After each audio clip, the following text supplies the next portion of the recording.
All right. Well, thank you everyone for joining, and it's good to see people joining from wherever you are, sunny, cold places, Quebec, nice. All right. My name is Mei Wu. I'm from International Institute for Learning. I want to welcome all of you for joining us today, and thank you so much to Lachlan for being here and presenting today's session. Our session today is on the new PMBOK Guide, 8th edition, a compass, not a cookbook. Very intriguing title we have here. All right, so a little bit about us. If you're joining us for the very first time or if you're a returning client, we are truly grateful for all of you for being here today. We are part of the IIL Global team. IIL is a leader in professional learning and certifications programs, and we help individuals like yourselves or your organizations get the critical skills and learning to stay ahead in today's work environment.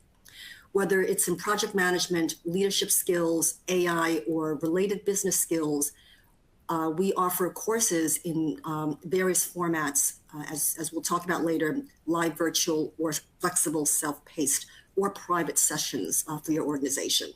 So we're really here for you. And we, along with our trainers and coaches like Lachlan, are located around the world to support all of you. So let's dive into the presentation, and I want to introduce Lachlan McGurk, who is joining us from Toronto today. Lachlan is, as you can see, extremely, exceptionally passionate and talented trainer, coach, and consultant.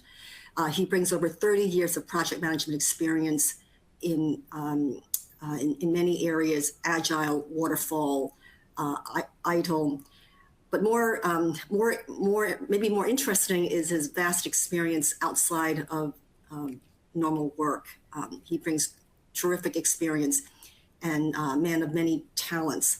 So thank you so much, Lachlan, for bringing your insights to us today, and I'll hand it over to you. Thank you very much, May, for the lovely warm welcome there. Yeah, hi folks. I'm really pleased to be here with you today to talk about the 8th edition of the PMBOK. I titled it A Compass, Not a Cookbook. And I guess I was thinking a little bit about my flying experience, and how if we're flying by virtual rules, by visual flight rules, we have our compass, but we have to make decisions along the way towards that journey point, depending on what circumstances, the weather, the environmental conditions, and so on. And I think that is really the way that the PMI are really moving the PMBOK now. They're moving away from instrument flight rules for a pilot, where it's very, very precise, no deviation from the standard and the rules when you're flying by instrument. With visual flight rules, we have our compass, but we have to make informed decisions, be very mindful of that. So, that's hence the name, in case you're wondering. Okay, so I'm encouraged, and you should be maybe, by, if you look at the graphic there, this is the first time I've ever seen anyone smiling while reading the PMBOK. Normally, it's a bit of a kind of curious frown, or maybe even a little bit of drool right there, but she looks encouraged. So the 8th edition is, I'm really, really pleased to see this dual structure, the standard and the guide, the brain and the hands, as it were. We'll talk about that a wee bit more in a minute. It incorporates, encourages that our mindset, basically. It's 3 core mindsets, but it's really encouraging us to think more critically and just take more of a mindful approach to our projects. We'll talk about that in a minute. 6 actionable principles. So the previous edition, the 7th edition, had 12 principles. The PMI were maybe a wee bit excited there. Maybe they wanted to match 12 principles to the 12 agile principles of the manifesto. I'm not sure, but I'm glad to see that they've condensed that down to just 6. 7 continuous performance domains in 5 focus areas. You know what that means? It means they brought the processes back. Basically the process guide is back. It's just back in a bit of a different form. Instead of knowledge areas, for you guys who can go way back, instead of knowledge areas, it's performance domains. Instead of process groups, it's focus areas for some reason. The previous process guide was 49 processes. That's now been brought down to 40 realigned, suggested processes or ways of working.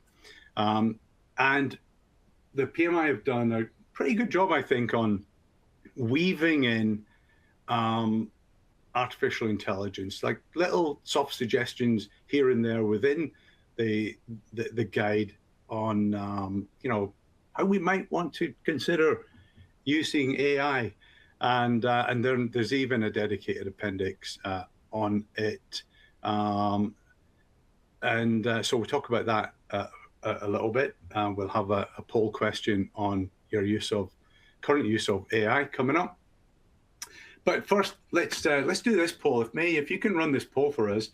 I'm really excited to know where you got in on this. I mean, it may have even been before the 4th edition. I'm hoping someone's going to put 4th so that I'm not really aging myself too much here. Maybe some of you are brand new to project management, just embarking on your project management professional certification, maybe. So I'm interested to see what happens here. Okay. I put up the poll on the screen here, so you should all see the poll. Feel free to click on one of the responses. Let's see where everyone started. Which edition of PMBOK Guide did you study for your certification? You just click on one of the selections here.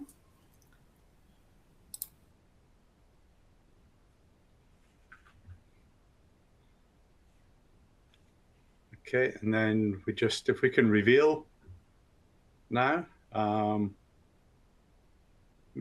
Yeah. Oh, look at that. Quite a few of you go back as far as I do. Fantastic. That's encouraging. It's really quite an even spread, 4th, 5th, 6th, and 7th. Now, if you guys think back to, the 4th, 5th, and 6th, it was pretty heavy process driven, wasn't it? And let me just click to the next slide. It was pretty heavy process driven and rather prescriptive, right up through the 6th. By the 6th edition, we had got right up to 49 processes. You combine that with the amount of inputs, tools and techniques, and outputs, we were over 200. And so the exam was quite a heavy focus on ITTOs, inputs, tools, techniques, and outputs. And then we came up with, or the PMI came up with, the 7th edition, which became a lot more kind of Zen, if you like. Maybe a little too Zen for some of us. It didn't really guide us on how to do stuff, right? When we come in on that Monday morning, more kind of soft suggested guidance. But now this combo of the standard and the guide, I think, is a bit of a beautiful thing. Think of the standard as the mind, the brain, and think of the guide as the hands. So this combination together, the standard opens our mind into, it's kind of the philosophical foundation, if you like. And the guide is, okay, so how do we do stuff, right? So the standard encourages the mindset, our broader thinking, critical thinking, and then the guide is not prescriptive, like the some of the previous versions. It's not deeply prescriptive. It's recommended approaches and tools and techniques around a set of processes, and I think they've got the balance pretty good. We'll talk about it in a bit more detail in a little while. If the way I kind of I think just going back to when I'm teaching students, sometimes we kind of some students struggle a little bit with the differentiation between the two. So I can give you a very quick analogy. Think back to grandma. If you've got a grandma like mine who, when she was around, she had this old recipe book, and when she made a recipe, she stuck full on to that recipe. The temperature had to be exact on the old coal-fired aga that she would cook on. She followed the instructions to the letter and to the ounce or gram. Now, what we're encouraged to do more within the analogy of cooking and apply this to your projects is to take the ingredients, pick up grandma's recipe book, look at the ingredients and go, I'm not sure this one's too healthy for me, this ingredient, and maybe I don't want to deep fry it now. Maybe I want to use a modern air fryer, and perhaps I'm thinking more environmentally and holistically, and thinking, well, my values have changed a little bit around from grandma's recipe, and I want to cut down or cut out the red meat, or whatever it is that meets our values now. And I think a lot of us think a lot more about that with food now. I'm Scottish, and I don't deep fry things anymore. For goodness sake, the Scots invented the deep fried Mars bar, right? So think about your projects, think about the environmental variables that we're considering more or should be considering more, and so on. So I like that the PMI are doing this. They're basically saying, take the recipe, apply it as you will, think about the impacts to yourself, to the environment, and there's different ways to cook it. Here's some tools and techniques. Choose which tools you want. Do you want to use the air fryer? Do you want to use the deep fryer? That kind of thing. So I'm really pleased with that. Hopefully that analogy helped. So the mindset, the kind of the encouragement to use the mindset in these different ways for value orientation. As we'll see in a little while, the current exam based on the 7th edition is very light on the business value component, only about 8%, which surprised me when they came out a few years ago with that. Because I believe the value element needed to be stronger. The emphasis on understanding what makes the business tick, so that we can understand the culture, the strategies of the business, the environmental impacts at that time, and expected environmental impacts on the business affect what it is that we should be looking to deliver as benefits for that project, if that makes sense. It's no longer, I think, really acceptable to say, okay, you want feature A, B, and C, and we go off and we try and create it. It's more of a exploring with the clients and the sponsors, whoever's asking for these deliverables. Let us work with you on really exploring the benefits, opening up the benefits. So that I'm glad to see has grown. The value orientation side within the 8th edition. Systems awareness, we're encouraged more now to think more systemically, to apply critical thinking to what we do. So thinking beyond just the actual deliverable itself, and thinking about the wider impacts of those deliverables, the threats and opportunities that they present, exploring those and taking more care over that has been encouraged here. Leading across development approaches, so adaptive leadership. For any of you who got involved with or are familiar with the 7th edition of the PMBOK, very heavy influence from Agile. And the exam, the current exam, half of that exam, the current PMP exam, are agile questions, and agile slash hybrid, more hybrid leaning, meaning hybrid is a blend of you're taking a traditional approach for part of the project and an agile approach for another part of the project, so a blended kind of hybrid approach. So the adaptive leadership is saying, okay, we need to adapt our style dependent on the project, that the tailored approach to our project. Okay, we need to be more of a servant leader in most cases, and promote an environment for learning within our team, and so on. So becoming more of that, leaning towards a servant leader, even I'd argue in those more traditional, dare I say, command and control type projects. All right, so as I mentioned, we've reduced, or I say we, I wasn't involved.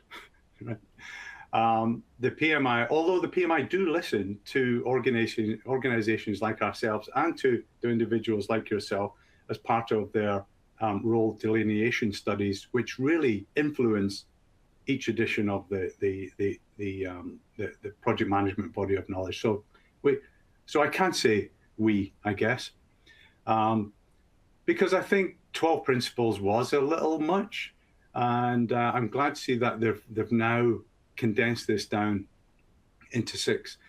So very quick look at these.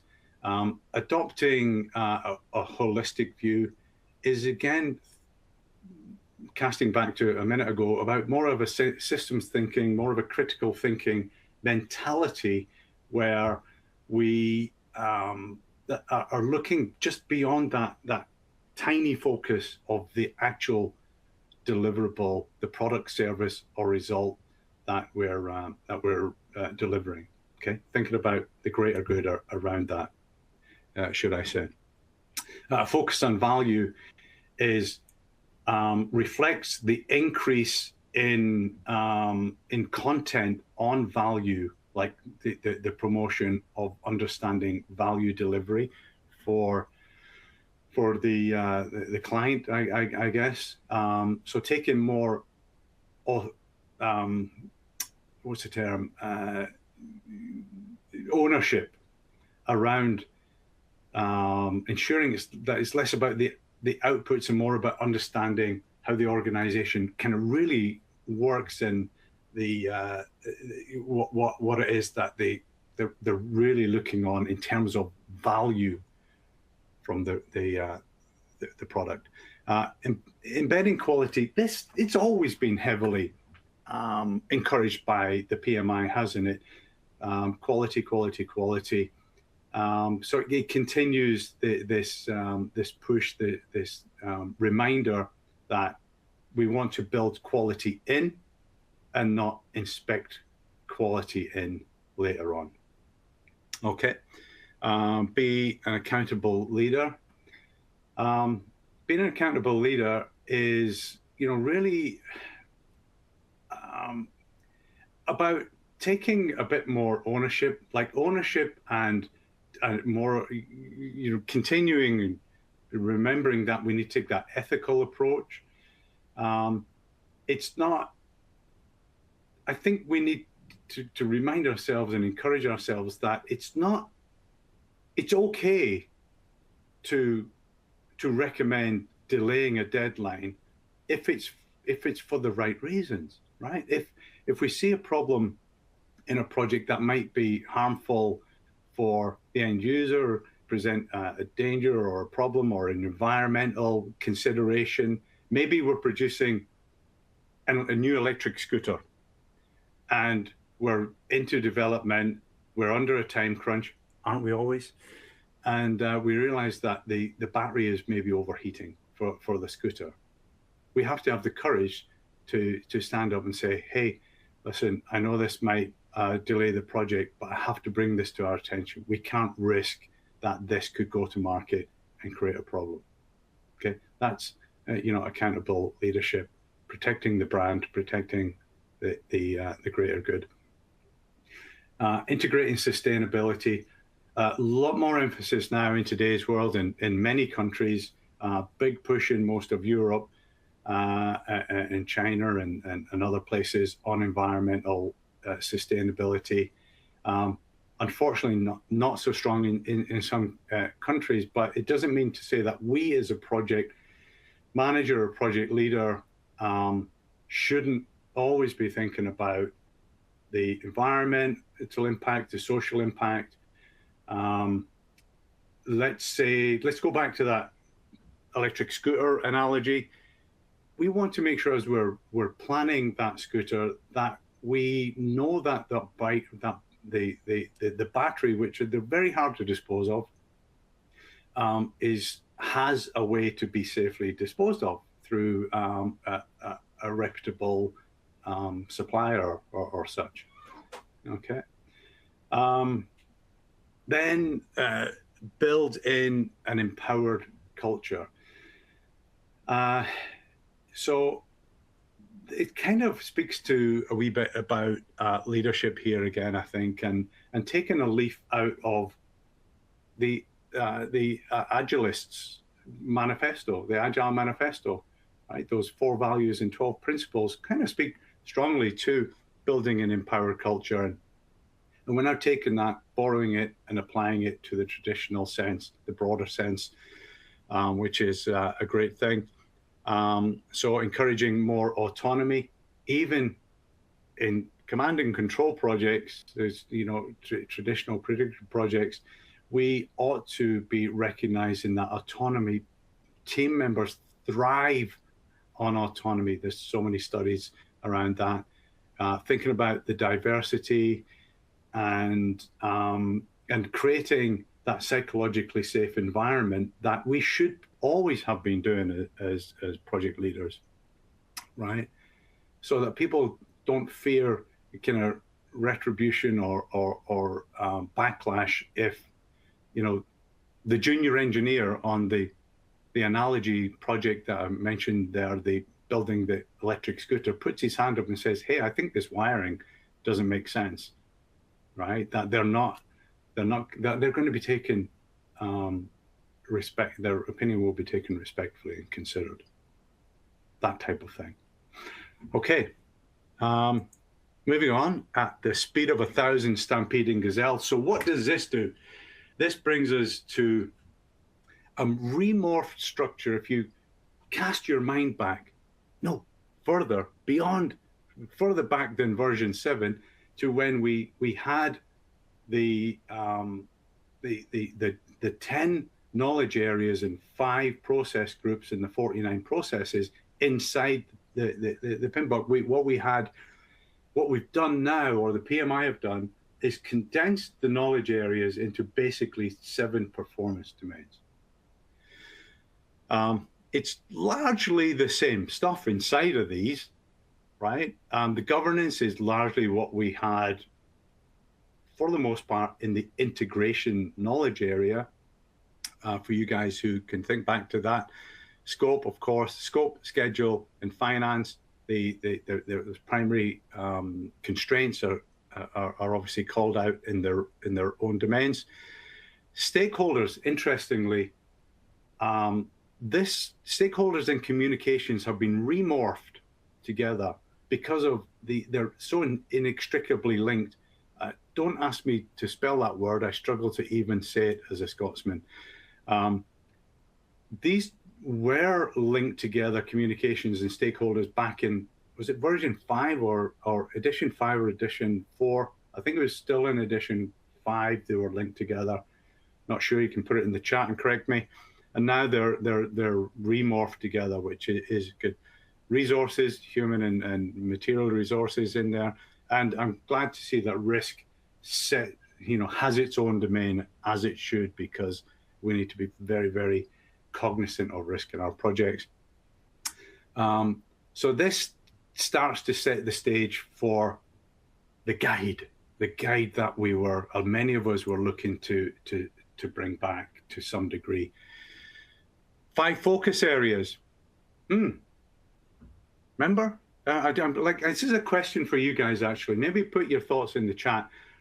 why were the 5 process groups, as it says there, 5 process groups, initiating, planning, executing, monitoring, and controlling and closing, why was it changed to focus areas? I wonder what the thought pattern was with the PMI on that, because they are exactly the same, from initiating through closing, just the same names, but different. So it's interesting. Actually, maybe it says they're not rigid phases, so maybe it's partly because of that notion. 40, get this, non-prescriptive processes. It was inclined that they were quite prescriptive before, right? When you go back to 6 and beyond, edition 6 and beyond, they were quite prescriptive. Now we're down to 40, and more recommendation than prescription around those processes. We've got the ITOs are back, inputs, tools and techniques and outputs. I'm glad about that. It might put the fear of God into some students or even some people who sat the exam, 6-10 years ago or beyond. The exam was tough back then because we had so many questions around the inputs, outputs, tools, and techniques, and there were so many ITTOs. I don't think the PMI are going to go back to grilling you on individual ITTOs for you guys coming up to do the exam. So I think you can relax on that a bit. I think it's still going to be around situations that are dealing with what's happening on the spot right now. How do I deal with the angry customer or the angry sponsor or team members are fighting and that kind of thing. Okay, so just my view on things. There you go, just a summary of our good old initiating, planning, executing, monitoring, controlling, and closing. I'm not going to spend any real time on this slide. It's really this is gay. This is really the focus around the focus areas is largely around predictive waterfall traditional projects, just like it used to be. And I think looking at the 8th edition, the PMI have done a pretty good job on, as they've been documenting the focus areas and the processes and inputs and outputs, tools, techniques. At the same time, they've been blending in there into the paragraphs in the relevant sections where adaptive tools and techniques might come in handy as consideration. Okay, there's a drive and an encouragement for us to explore agile and particularly hybrid approaches. So they do provide us with these guiding tools and techniques for, but they're also guiding us from a hybrid and adaptive sense at the same time, if that makes sense.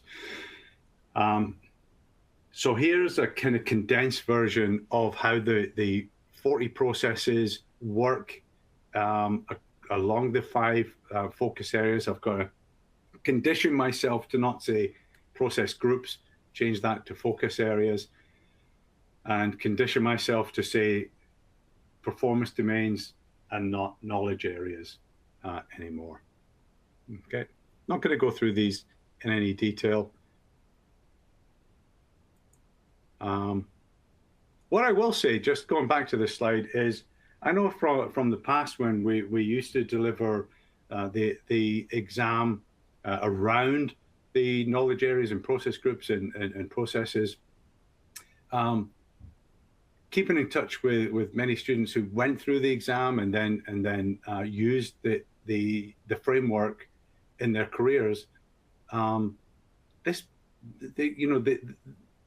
It became a bit of a checklist for a lot of students who have become friends of mine over the years and have followed their careers. So now that checklist is back. It's not a checklist like a pilot checklist that I would use this afternoon when I go flying. You don't have to follow every single step like a pilot does, but it's a guide to remind us what we could be considering in our project. So I'm really glad to see it back. But what do you think? What do you think about the ITTOs, folks? We're going to have another poll. All right, I put the poll on the screen here. You can make your selection.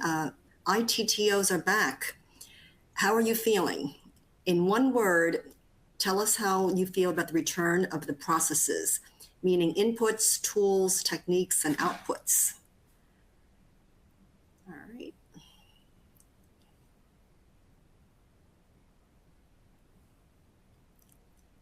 And just while we're waiting, Lachlan, we have some fantastic comments from colleagues here. We'll go through them in the Q&A, perhaps. I'm looking forward to it. Yeah. Yep. Okay. We'll give it another few seconds for you all to weigh in here. All right. Okay. Okay. All right. Shall we close the poll now? Yeah, let's close it. All right. See how we land.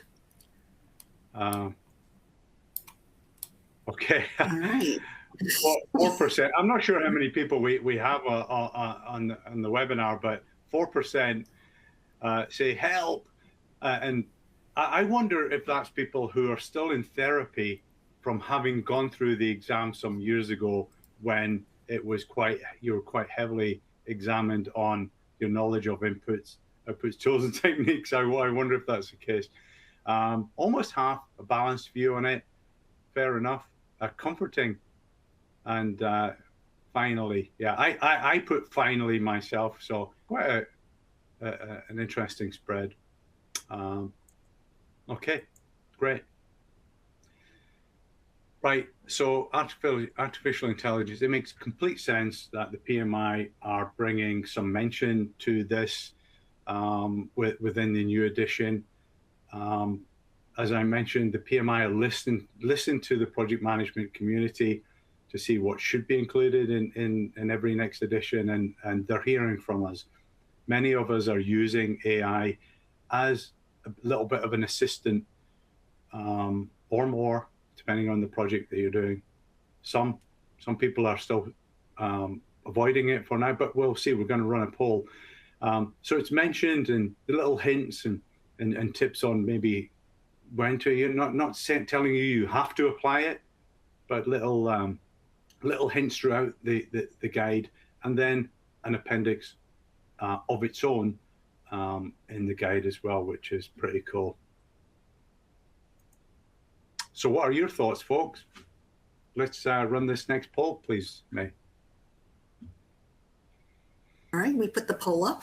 The poll question here is, where is your organization on artificial intelligence?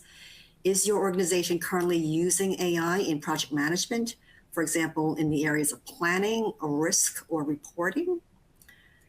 And you can make your selection here. You're using AI strategically across all your projects, or are you experimenting or piloting with AI tools? Or perhaps you're exploring options, but not actively using AI. Or you're not sure, not using AI at this time. All right. Okay. Okay. Let's reveal. All right, we'll do the reveal here. All right, here we go. All right. We have more than half experimenting. Yeah. Very nice. Yeah, quite a lot of experimenting. Yeah. I imagine if we had run this poll even 2 years ago, it would have been a very different answer. 8% not using it at all right now. Yeah, I think would have been up in the 20s or 30s to a couple of years ago, maybe a few years ago. I'm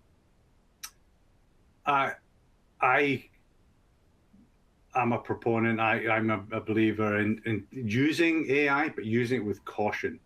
I've been using AI for quite a while now, ChatGPT mostly, and it takes time to build that connection with the AI tools to get the best out of it. But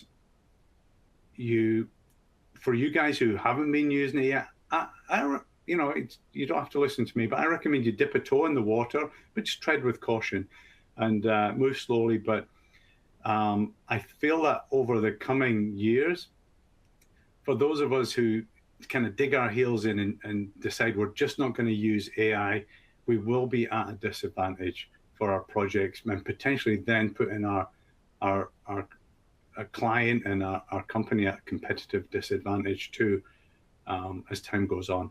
Just my own opinion, folks. Right? Thanks for doing the poll. So we're kind of getting towards the end of my side of things here.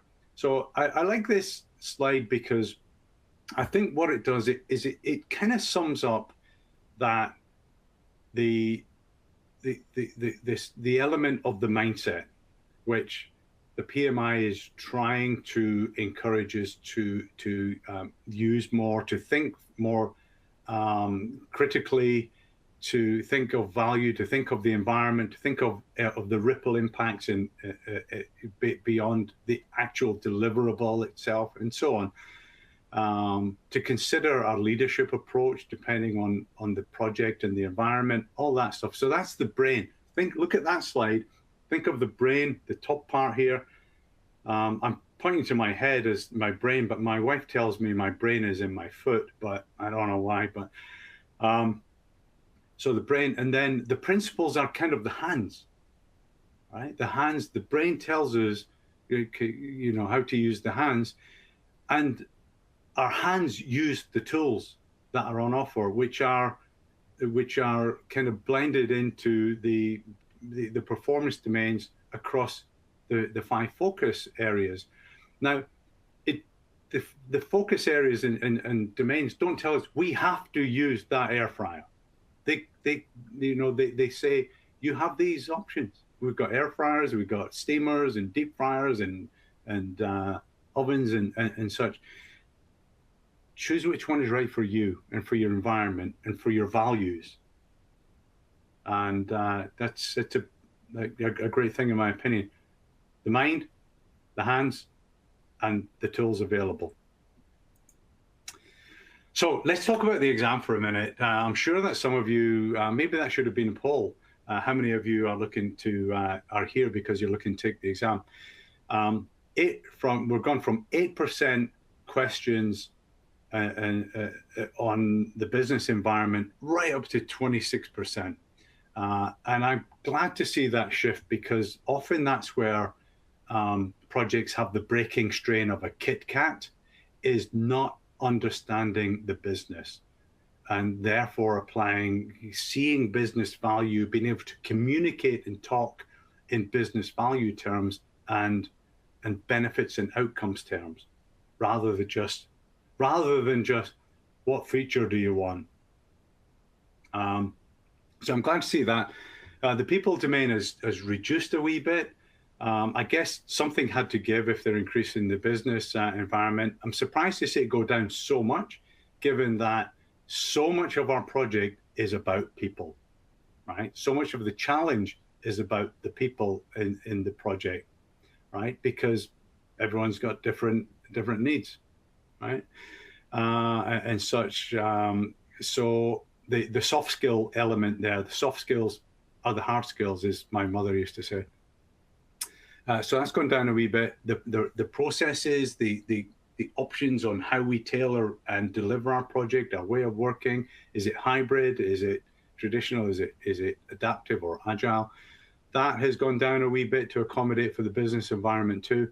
But look at that. Expect 80% of the questions to be hybrid scenarios. Folks, this is the project management professional certification, right? Where we need to prove, and I believe the requirements qualification is going up from 36 months of project management experience up to 48 months over 10 years. I believe that's the case, but don't take my absolute word on that, okay? So the PMI want 48 months, currently 36 months of you leading traditional projects, but the exam is going to be 80% on hybrid scenarios. So with IAL, you're in great hands because our instructors like me are experienced in Agile, so we know how to get that mindset across to you. And I see why the PMI are doing this. They want us to understand there are lots of tools available to create the hybrid opportunity in many of our projects so that we can get through research and development quicker, we can get potentially then first to market quicker, or deliver value to the organization incrementally. So yeah, it's quite a nice shift, I think. Right, so when are things changing? So launching in April, these dates are subject to change, just with my experience in kind of, decade and a half doing this. The dates may shift, but let's go with these dates. The launching is on April 14th, and then the transition from the old exam, the current exam, to the new exam, July 8th. So from July 9th, you'll have no choice but to sit the new exam. Okay. So anyone who started preparing, you got to start thinking about that. Okay. I think having, a lot of experience over the years on how the exam has ebbed and flowed and changed, and comparing that to each edition, I don't think you're going to see too much difference under the hood on the exam in terms of the scenarios and questions. Will there be an increase in questions on inputs, tools, and techniques and outputs? Don't take my word for it. I don't write the questions for the PMI, but I don't see a huge change from today's exam to what you can expect in the July and beyond exam. Okay. Right. If you're going to go instructor-led, do you want to do it with us? I'd say it'd be a wise choice, right? We've got, I don't know if I need to hand over to you here, May, or do you want, I can do it if you want, whatever. By all means, Lachlan, please go ahead. Yes. Yeah, I mean, so here's the deal, folks. I've taught for quite a few big providers over the years. I've done my own stuff. I've taught for other providers. For the last decade, I've dedicated myself, my learning, my teaching delivery to IAL, because I have high standards and they match well with IAL because IAL have very high standards. We've got lots of big Fortune 500 customers and for corporate offerings. So come to us if you've got any, if you want to learn more about our corporate tailored courses, of which we do many different courses.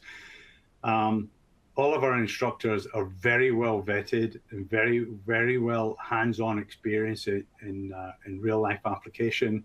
And yeah, so I'll hand over to May now. I'm not a salesman, by the way. All right, thank you so much, Lachlan. What a fantastic, condensed, insightful 45 minutes you've given us on the updates on PMBOK 8. We've had a lot of comments in the chat and in the Q&A as well. So if you want to take some time to go through those, I'd like to touch on those from participants. And also there was a question here from a colleague, and you can see it. Let me just read it out here. About how do we get our organizations to update their 20-year-old ideas and bad habits about project management, so we're able to work with current techniques and this knowledge? Thank you to you for asking that question. And Lachlan, please feel free to weigh in. I think a great way is to bring them all on board with a common vocabulary. And this is where project management training, PMP vocabulary, practices, techniques provide a common language. So this is where, you know, group training can possibly help to bring in the common vocabulary. That's just one take on it to that question. If you'd like to add to that, opine on that, Lachlan? Yeah. You know, there's not really much to add to that. You put it well. There's no magic bullet to just overnight transform your company's culture and thinking on their how we handle our projects. But a great way to start is exactly the way May said. Get people on board with foundation, and then layer on top of that, and we can help with every different small incremental level of from foundational training up to expert level training, so that everybody is, developing their application against a common framework. Yeah. Okay, great. Well, we've had a fair number of questions come in, fantastic questions. So let's go to some of these and let's read through them in the 10 minutes we have here. Okay. Do you want to just read some out, May, and I'll answer them? Sure, certainly. All right. Well, first, are you going to share the slides? Very important. Yes, we will be providing a PDF of these slides. They'll be in your learner dashboard after the webinar section, immediately after this session ends. Okay, it's a question from a colleague. What hybrid frameworks would you recommend for starting to move towards Agile? What hybrid frameworks as you're moving towards Agile? Well, there are many, many different flavors of Agile, but what the PMI have mostly settled on is the framework of Scrum, right? Whether they like me saying that or not, that's the truth. And the reason is the Scrum framework is by far the most popular framework around because of its simplicity. That's why the Beatles were so successful in the 60s and 70s, because their music was so simple. I can play along to it on the bagpipes. And so to take a simple framework like the Scrum framework, which is largely the kind of the cadence and time boxing and rhythm that the PMI kind of speak to in the PMBOK, I think is a great idea for the Agile side of that hybrid project. And then, of course, you're applying the traditional framework that the PMBOK, the PMI offer for the traditional side. Okay, I mean, there's no one size fits all, though. It depends on the size and scale of the project on it. If it's a mega project, huge project, then you're maybe having to look at other framework, Agile frameworks like Crystal Methodology or DSDM, Scrum at Scale. It's a broad subject. Okay, that's great. Thank you very much, Lachlan. Yeah. Another question here from a colleague. I've been studying the 6th edition and plan to take the exam for the first time before the new exam in July, the July date. Is the 6th edition sufficient for prepping for the exam? I'd say not entirely, because the 6th edition doesn't really have much of the Agile in there that you need. If you want to accompany that, then, and you want to do it with a minimum approach, I'm not responsible for your results, but here's what I suggest. If you're a paid member of the PMI, you can download a copy of the PMBOK guide for free, and you can also download a copy of the Agile Practice Guide.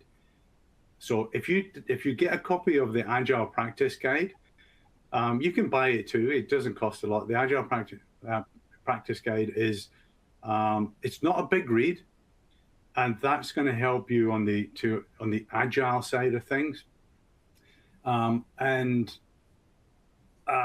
If you really don't want to look at version 7 of the PMBOK, I recommend you do. But if you don't, then I do suggest that if you're doing all self-study, that and this isn't I'm not endorsing anything in any way, but Study Hall, the Project Management Institute's own exam prep tool, Study Hall, is quite useful. We can help you too. We can definitely help you too. But Study Hall gives you up-to-date questions and it lets you know what you need to know on the Agile side of those questions, right? I do suggest that you'll take a look at version 7 though. All right, thank you. And there's a few comments from participants. The 6th edition is definitely too far behind in changes. There's been way more integration of Agile and new terminology. So 6 is for sure. Rather old. Yeah. Okay.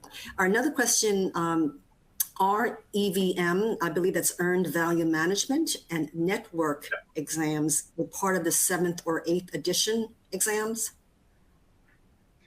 EVM so, yeah, Earned Value Management really, in the 7th edition and with the current exam, was really toned down. And finally, the PMI admitted that don't expect any real calculations on the formulas, right? A big few for us non-math types. So the questions on the current exam very kind of soft. If here's a little memory aid for you, right? An SPI, a scheduled performance index, or a CPI of greater than 1 is good.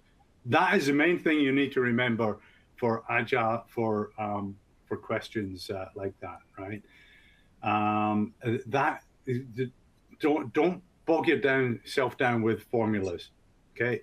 I don't expect that they're going to bring the formulas back really in the next exam, and that you certainly don't expect. Most of my students don't. They say they didn't even need a calculator on the exam. Okay, so I'm not sure if that answered your question or not. All right, thank you for that very much, Lachlan, and thank you for the question. And one question here. How does change management fit into PMBOK 8? Does PMBOK 8 cover change management? Yeah, I mean, change management will be covered in every PMBOK that ever comes out. And I think so what we have to remember is change management and project management work hand in hand, but they're slightly different. The project management is managing the project deliverables through to completion, right? Really, and the change management side is managing the people side of that change and that adoption and smoothing that side of it out. So it is in the PMBOK, of course. It needs to remain in there because it's a key area of failure and problems in a project is poor change management. It's not, from what I can see, it's not too heavy or in PMBOK 8, the change, or too instructive, not heavy, too instructive, if you like. If you want something that's more instructive, then for change management in general, then it's kind of beyond the PMP exam, I would say, right? You're looking at things like this, right? This is not an endorsement, but something like Switch, Ted Heath and Chippy. Anyway, yes. Yep. All right, very good. Thank you for that, Lachlan. And thank you for the question. We have just a few minutes left, so we have some time maybe to take 1 or 2 more questions. In the meantime, I do want to cover some important announcements for us. So let me flip to the slide here. All right, sorry, so before you do that, sorry. Really sorry, May. If I've just got a second, I feel really bad because I didn't actually answer both parts of that previous question. I see, right? And I do pride myself on trying to do that. So the other part of that question, the EVM question, was about network diagrams and such, right? Don't worry yourself with big complex network diagrams on today's exam or tomorrow's exam, right? I can't really tell you for sure it's going to be in tomorrow's exam, but it's the network diagram side has been really toned down for calculating forward passes and backward passes. Don't worry about about those calculations too much. Don't expect to be bogged down with network diagram questions on the exam, today's exam. Sorry, May, for interrupting that. Oh, no worries. Always grateful to have your response, and thank you very much for your question to our colleagues here. In the few minutes that we have, I want to just cover a few important announcements. As Lachlan mentioned, IIL runs a number of PMP prep courses, and we are proud to now launch live virtual courses in the Asia time zone. You can check out the entire course schedule on our website. Just look on IIL.com and you should see it right in the center there. Okay. I also want to talk quickly about our webcast series, which are 90-minute sessions of quick learning. We're very proud to have launched a series in January of this year, and our next webcast series is on emotional intelligence, the key to workplace success, on March 25th. You can find more details about this webcast series. And as we talked about, we touched a little bit on how AI is changing everything. And it was really enlightening to see all of you here. 90% of you are experimenting, piloting, or using AI to some degree. This webcast series that we have coming up in the second quarter is going to really help you do exactly that, using more AI, using the right AI tools to improve your workflows. You can check out the agendas and the timelines. We're offering them at 2 different times. Feel free to reach out to us if you have any questions. You can learn more about that on our website. All right. Okay, and I do want to just share that, as we mentioned, a PDF of these slides will be available to you on the Learner dashboard. And as always, we welcome your feedback to today's session. We're always looking to enhance our offerings and to deliver what you will find most helpful. So please give us your feedback. The link should appear as soon as we get out of this webinar, and you can also go to the feedback form on the webinar webpage in the after the webinar section. All right. Okay. Let's see if do we have any other questions from our colleagues here today? I did see one question in there, which was which AI tools are being used in project management. You know, here's a great opportunity to go. If we go back to this one, join these sessions, and you'll find out. Excellent. Yeah. Well, thank you everyone for allowing me to be here today and just give my own personal view on the 8th edition and how it kind of correlates to the past and the future. And reach out to us anytime if you want information on our offerings. Maybe I'll see you in class sometime. Thank you so much. We would love that. Thank you so much, Lachlan, for taking us through a pretty complex topic in a very short period of time. Really appreciate it. And I want to thank all of you for joining us today. Thank you for adding to the conversation. Really love your comments. And we hope to see you again soon at a future IIL event. Thanks, everyone. Have a great day. Thank you.